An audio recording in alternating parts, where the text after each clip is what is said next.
2 million साल पहले इंसान आज जैसा नहीं था। वो छोटा, कमजोर और जंगली जिंदगी जीने वाला था। उस वक्त दुनिया में एक नया इंसान रहता था, होमो हाबिलिस। ये वो वक्त था जब जिंदगी का मतलब सिर्फ एक था, जिंदा रहना। अफ्रीका की सूखी सवान्ना जमीन पर हवा धूल उदाती थी। हरियाली कम थी, सिर्फ सूखा घास, पतले दरख्त और पठार। इसी सूखे जहां में होमो हबिलिस रहता था। उसका जिस्म छोटा था, लेकिन दिमाग पहले इंसानों से ज्यादा तेज।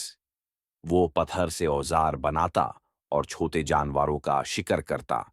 लेकिन इस दुनिया में उसका सबसे बड़ा दुश्मन था जंगली जानवर। एक दिन सूरज ढलने वाला था। होमो हाबिलिस सूखे घास में कुछ ढूंढ रहा था।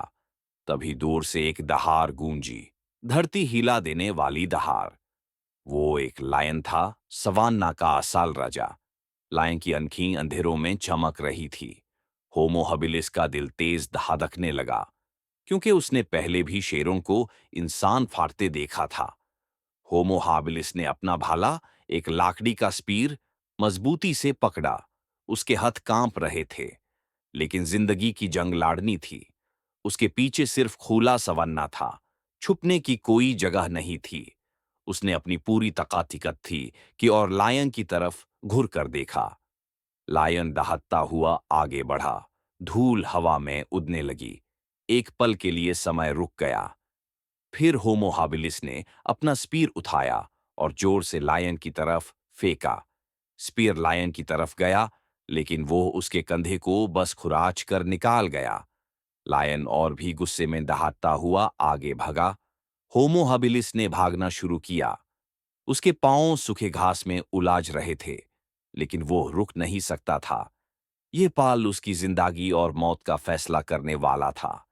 लायन उसके बिल्कुल पीछे था। होमो हबिलिस एक पत्थर की तरफ भगा और उसने वहां से एक और पत्थर उठाकर फेंका। पत्थर लायन के सिर पर लगा और लायन पल भर के लिए रुक गया। उस वक्त होमो हाबिलिस को भगने का मौका मिला।